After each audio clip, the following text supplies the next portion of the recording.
일단 미국이에요. 현재 또는 가까운 미래 같아요.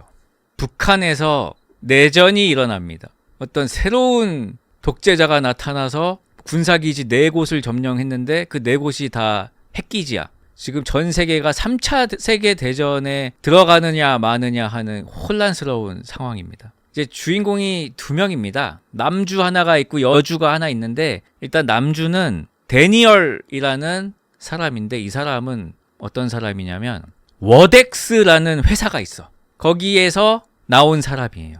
이 워덱스라는 회사는 정부의 어떤 기밀 있잖아요. 특히 외계인 관련 기밀들, 로스웰 같은 거 있잖아. 1947년부터 현재까지 79년간의 정부의 기밀들을 보관해 온 비밀 기업이에요. 이거를 외주를 줘서 보관을 한 거야. 공무원들은 퇴임을 하면은 민간인이게 되기 때문에 이런 1급 정보에 접근을 했다가 나중에 퇴임하고 발설을 할지 모른다. 아예 계약을 맺어서 이런 외주 업체에다가 기밀을 보관하는 게 차라리 낫다라는 뭐 그런 설정이에요. 이 주인공은 거기 있다가 탈출한 사람이에요. 거기에 있는 기밀을 보고 충격을 받고 온 세계가 이 사실을 알아야 한다라고 하면서 거기에 있는 모든 자료들을 USB에 담아가지고 나온 거야. 20cm 정도 되는 쇠막대기 같은 것도 하나를 이제 갖고 나왔는데, 그거는 또 이제 외계인 기술로 만든 어떤 물건이에요. 그것까지 이제 갖고 나온 거야. 추격을 받죠, 당연히. 그 워덱스 회사의 수장이 있어요. 노아라는 사람인데, 그 사람은 이 데니얼을 쫓으면서 그 데니얼의 여자친구도 납치하고 하면서 데니얼을 이제 잡으려고 그래. 이 사람도 그 외계인의 장치를 하나 가지고 있어요. 그래가지고 이 외계인의 장치는 여러 가지 어떤 초능력 같은 거를 발휘할 수 있게 해주는데, 이 외계인의 장치를 손에 들고 어떤 대상의 사진들, 개인 정보들 이런 것들을 보고 있으면 그 대상의 마음속에 침투를 할 수가 있는 거예요.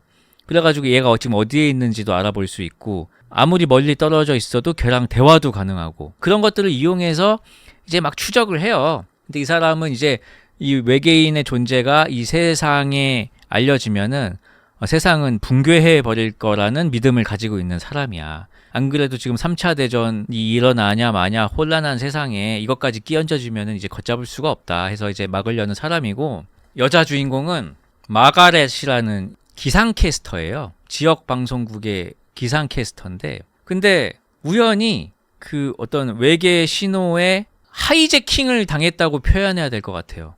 그러니까 어떤 일이 일어났냐면은, 남자친구하고 출근 준비하면서 막 이런저런 얘기를 하고 있는데 창문으로 갑자기 새가 한 마리 들어온 거예요. 홍관종가 빨간 새가 하나 들어왔어. 그래가지고 그 식탁에까지 앉은 거야. 그래서 어이가 없잖아요. 그래서 남자친구가 워이 하면서 이제 쫓아냈어. 근데 이제 그 다음부터 이제 이상한 일이 벌어지는 거예요. 갑자기 이 여자가 남자친구하고 약간 말다툼 중이었거든요. 갑자기 러시아 말로 막 쏠라쏠라 하는 거예요. 그러니까 남자친구가 깜짝 놀래가지고, 아니 자기야 왜 그래? 아니 러시아 말 그만하라고. 내가 러시아 말 했어? 그러더니 갑자기 나 지각할 것 같아. 출근해야 돼 하더니 갑자기 출근을 한 거야. 방송국이니까 늦으면 안 되잖아. 그래서 과속을 했어. 경찰한테 잡힌 거야. 빨리 가야 되잖아. 그래서 경찰한테 이제 한 번만 봐달라고, 경찰이 안 된다고 내리라고 하는 거예요. 근데 이제 경찰을 쓱 보더니 아내분이 육아 때문에 못 주무셔서 그런 거예요. 둘 다 예민해져 있는 상태군요. 오늘 저녁에는 평소에 자주 가시던 랍스터 가게에 가보세요. 거기서 집게발로 이렇게 장난치는 거 아내분이 좋아하시잖아요. 막 이러는 거야 갑자기. 그러니까 경찰이 이제 벙찐 거예요. 실제로 이제 그랬나 봐. 저 이제 가도 되죠? 이러더니 그냥 가. 그러니까 경찰이 그냥 멍하니 뭐지 지금 뭐지? 하면서 서 있어. 또 이제 도착을 했어. 방송국에 도착을 했는데 이제 한국에서 전쟁이 지금 날려는 상황이잖아요. 지금 38선 어쩌고저쩌고 막 기사가 계속 뜨고 있어. 그래서 한국 전문가를 모신 거야. 한국 사람이 앉아 있어. 사전 인터뷰를 하고 있는데 뭔가 이제 통역이 잘 안 되는 거예요. 근데 갑자기 그 마가렛이 가더니 그래서 그거는 그렇게 해서 이렇게 했다는 거죠? 하면서 한국말로 갑자기 인터뷰를 하는 거예요. 이제야 좀 말이 통하네 막 이러는 거야. 이게 한국 패널이. 그래가지고 또 이제 거기 국장이 아니 자네 한국말은 또 언제 배웠나? 제가요? 방금 했는데 또 기억을 못해. 바로 이제 일기예보 장면으로 넘어가야 되는 순간이에요. 그래가지고 이제 그 마가렛이 딱 이제 화면에 나왔어요. 일기예보. 뒤에 이제 막 기상도 깔려있고. 자, 오늘 날씨는 말이죠. 오늘 갑자기 막 버벅대는 거. 오늘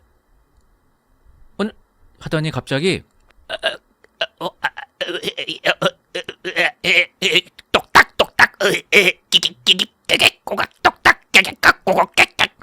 이상한 소리가 막 나오는 거야, 입에서. 그래가지고 야야 야 빨리 화면 전환시켜 해가지고 또 이제 화면 전환시키고, 그러다 이제 또 갑자기 쓰러져. 뭐 응급실로 실려가고. 아침에 그 빨간 새가 들어왔을 때 뭔가 외계인에 씌인 거예요. 그 다음부터는 외계인의 어떤 전능한 힘을 얻게 되는데, 그 힘은 뭐냐면 한마디로 얘기하면 공감 능력이야. 공감 능력. 이 사람의 얼굴만 쳐다봐도 그 사람의 마음에 그냥 싱크로가 돼가지고 그 사람 자체가 돼. 이 사람한테 일어난 모든 일을 느낄 수가 있고, 이 사람의 모든 과거도 알 수 있게 되고. 공감 능력이에요. 그냥 100% 완전한 공감 능력. 그걸 얻게 된 거야. 그 사람의 언어도 당연히 할 수 있게 되고. 그리고 아까 전에 이제 처음 말했던 그 워덱스 직원, 모든 자료를 훔쳐서 나왔던 직원, 얘도 외계인에게 받은 선물이 하나 있어요. 얘는 어렸을 때 외계인한테 한번 납치가 돼가지고 돌아왔는데, 우주의 모든 방정식을 이해할 수 있는 수학적 능력을 받은 거야. 그래서 얘는 그 똑딱똑딱 그 깨랑깨랑 이렇게 말해도 얘는 영어로 들려. 왜냐면 그걸 방정식으로 해석하면은 그게 영어가 된대. 이 우주의 언어지 사실 수학이라는 게. 그러면서 이제 이 앵커도 이 추격전에 말려드는 거예요. 이 마가렛 앵커도 이제 휘말려 들면서 거기서 이제 여러 가지 어떤 스펙타클한 추격전들이 벌어지고, 결국 이제 마지막에는 방송국에 도착을 해서 폭로를 하기 시작하는 거예요. 이제 그 비공개 영상들을 하나하나 풀면서, 지금까지는 다 3차 대전 속보였는데 그거를 이제 외계인 뉴스가 덮어 씌워진 거야.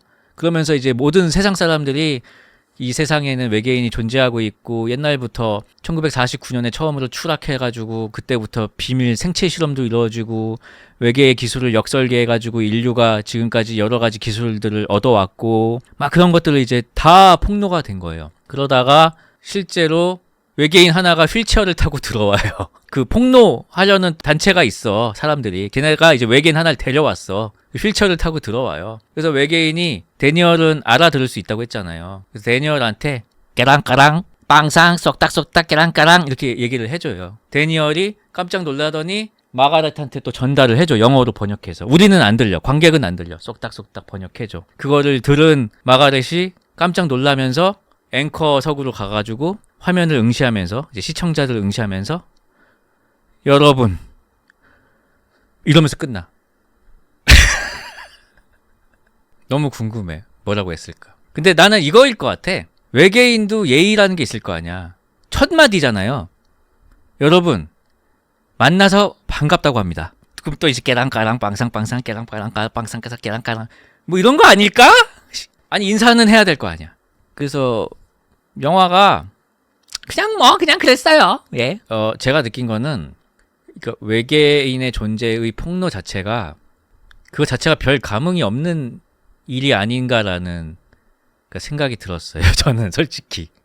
그러니까 외계인을 굉장히 좋아하고, 막 로스웰 음모론 막 이런 것들에 관심이 많은 사람 입장에서는 외계인이 사실 실제 존재하고 49년부터 뭐 생체 실험도 했었다라고 하면은 이건 세상이 뒤집힌다라고 생각할 수도 있는데, 저는 만약에 오늘 저녁에 그 뉴스가 뜨잖아요? 그럼 사람들은, 야, 그래서 그럼 무슨 주식 사야 되냐? 이러면서 그냥 별 생각 없이 그냥 코 후비면서, 아, 이거 어쩌라고. 그래서, 아니, 왜냐면은 내 삶이 더 팍팍해. 아니, 외계인이 죽는 게 아니고 당장 내가 죽게 생겼다고요. 그래서 못 주라고 하면서 그냥 나는 살아갈 것 같다는 생각이, 그러니까 외계인 떡밥 자체가 너무 식은 떡밥이다. 아니, 최근에 몇 개 발표했어. 실제로 뭐 UFO 뭐 공군에서 촬영한 거하고 뭐 이런 거 몇 개 발표했거든요. 놀라울 정도로 아무도 관심을 갖지 않더라고요. 저는 그런 얘기 좋아하니까 좀 봤는데 정말 놀라울 정도로 아무도 관심이 없더라고요. 그래가지고 나는 실제로 폭로가 나와도 그냥 그렇지 않을까 싶은 거예요. 예. 이분이요, 약간 친외계인이에요. 제가 봤을 때 이 감독님은. 그래서 어디서 그걸 느꼈냐면은, 영화 속에서 인간이 외계인을 해부하고 실험하는 건 되게 잔인하게 묘사가 돼. 근데 거꾸로 외계인이 과거에 인간 어린이들을 납치하고 막 머릿속에 막 사실 강제로 해킹해가지고 이제 그런 능력이 생긴 거잖아요. 막 수학 능력도 생기고 둘리처럼. 근데 이제 그런 행동은 되게 신비하고 약간 영적인 선물, 기적, 약간 이런 느낌으로 연출이 되는 게 좀 있어요. 친외계인이라고 느꼈어요. 저는 거기서. 그리고 그 말 있잖아. 아서 클라크 작가님이 한 말 중에 충분히 발달한 과학기술은 마법과 구별할 수 없다. 근데 이 감독님은 고도로 발달한 과학기술은 종교와 구분할 수 없다로 해석을 하신 것 같아요. 영화 곳곳에 약간 그런 것들이 좀 들어있고 외계인을 이렇게 다룰 때 자꾸 이제 어떤 종교적인 아니면 영적인 그런 비유나 이미지를 이제 좀 쑤셔 넣으려는 느낌이 있었어요. 그래서 약간 좀 스토리가 헐거워졌다. 그리고 또 이제 이분이 이제 8순이에요. 스티븐 스필버그 감사합니다. 감독님이. 그래서 좀 나이가 드시긴 드셨구나라고 느껴지는 게 좀 있는데 이 폭로의 방법이 어떻게든 지상파에 트는 게 목적인 거야. 지금 사실 미디어가 엄청 많잖아요. 근데 어떻게든 목숨을 걸고 방송국에 도착해서 방송국에서 틀어야지 의미가 있다고 생각을 하는 거예요. 굳이 이렇게까지 틀어야 되나? 굳이 저기까지 가서 해야 되나? 라는 이제 생각이 드는 거죠. 약간 이건 좀 올드스쿨 아닌가. 그리고 이제 마지막으로 옛날부터 이제 느낀 건데 레디 플레이어 원이란 영화 보시면은 VR 게임 안에서 이제 엄청나게 거대한 모험이 펼쳐지고 근데 마지막에 어떻게 끝나냐면은 얘들아 VR 게임도 좋지만 화요일 목요일은 게임하지 말고 사람 좀 만나거라 이러면서 끝나요. 영화가 진짜로. 앞에는 거대한 모험을 통해서 막 전 지구적인 빈민 문제 뭐 거대 기업의 독점 막 자본주의의 폐해 이런 걸 그려놓고 마지막에는 일주일에 이틀 셧다운 할 테니까 오프라인에서 친하게 지내거라 이놈들아 하면서 끝나. 좀 약간 벙쪘거든요. 근데 이 디스클로저 데이도 막 외계인들의 폭로와 막 이런 것들을 다루고 있는데 결국 마지막에 하고 싶은 말은 이 외계인의 어떤 가장 큰 능력이 공감 능력이었거든요. 그 3차 세계대전 일어나고 이런 것도 이제 인류의 어떤 그게 끊어지면서 이제 일어난 일로 본 거겠죠. 그래서 그런 것들을 계속 보여주는데 결국 이 인류가 앞으로 나아가려면 서로 소통하고 공감하세요. 그런 메시지를 주더라고. 소재는 되게 기가 막혀. VR 게임, 외계인 음모론. 근데 결국 마지막에 하고 싶은 얘기는 할아버지가 잔소리하는 것처럼 맨날 끝나는 거예요. 근데 그 할아버지가 약간 덕후긴 해. 그래서 또 미워할 수도 없어요. 그런 느낌이에요. 진실을 밝히고 다 같이 손잡자. 살을 부대끼고 살자. 그런 결말을 보면은 좋은 말씀인데 참 순진하시네. 약간 꼬인 마음으로 약간 되겠습니까 그게? 그런 느낌도 들고 그런 거죠. 근데 이제 사람 생각이라는 거는 항상 변하니까요. 노년의 감독님은 그런 생각이 정말 나이 드실수록 더 강하게 드시는 거겠죠. 예전보다 과학기술은 발전했지만 사람들의 마음이 더 풍요로워진 건 아니잖아요. 그래서 그런 걸 보시면서 그런 게 더 중요하다고 느끼셨을 수도 있겠죠. 네, 그래서 그런 얘기를 이제 영화로 풀어내신 것 같습니다. 그 마음은 잘 느껴졌습니다. 그래서 평점, 여러분이 항상 궁금해하시는 평점 별 2개 반. 감사합니다. 한 줄 평. 아이고 알았어요 할아버지.